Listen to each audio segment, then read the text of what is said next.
Back again at you, folks. I just wanted to show a little bit of a demonstration on how to draw some stem work in this floral design kind of stuff that I typically do, and of course is a part of the Sheridan style and that sort of thing. But I think it's certainly, I think, going to be useful with a lot of different styles of floral carving. So anyway, what I like to see in stem work is, so let's have a mains construction line here.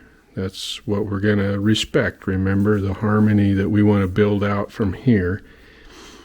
And so I've got some, let's say we've got flower here coming in there,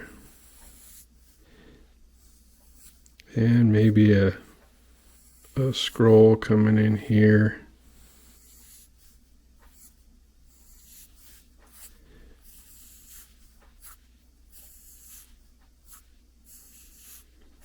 So what's going on here? We have what effectively is a kind of a point of convergence. And this is what I would call a spray, something that has a pretty humble beginning down here, and it gets wider as you go on out. And in my work, I have a series of these. You could call them beginnings and endings. And so I think I've got a lot of lines going on here, but probably would shorten up some of these. But the point being is that you have kind of this long, gradual kind of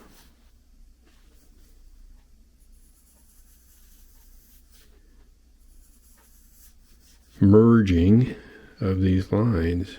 And so I'm just kind of doing some tidying up here so they can demonstrate hopefully what I'm trying to say.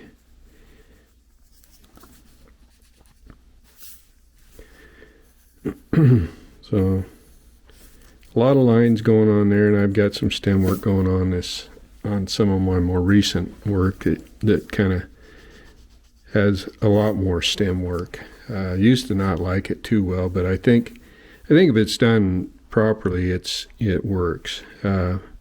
So the key is to not have a static width. See how this stem coming into this flower,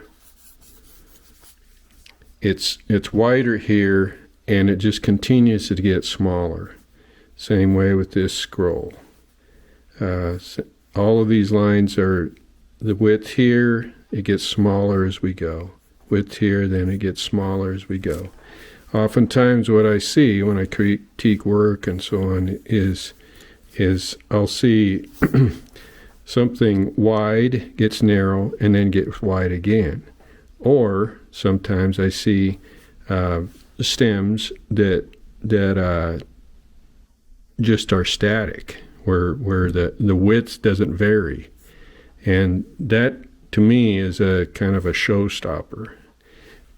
Because remember, one of the things that I really like to see that makes a design interesting, in my opinion, is movement.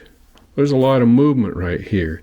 But if we have a bunch of otherwise would be parallel lines that are static, then we struggle with movement.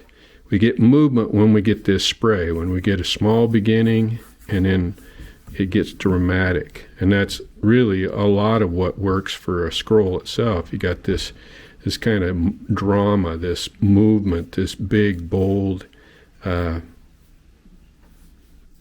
deal going on here, and then it very quickly gets small. So when we cut this, obviously that's what we want to do is respect what we've done here, where we come in and cut deep here and feather out, deep here, feather, deep here, then feather out, deep here, and then feather out. What I'll often see sometimes is a stem work coming in here and then a very abrupt ending. That could work in some settings, but to me, you extend the movement, if you will, by when you cut it and then bevel it, you bevel deep and then you feather out. Bevel deep, feather out in each one of these cut lines. And so take a snapshot of that in your mind's eye. Give it a shot. Practice some stem work and feather each one of these in very, very gradually with no abruptness to those cuts or to the beveling.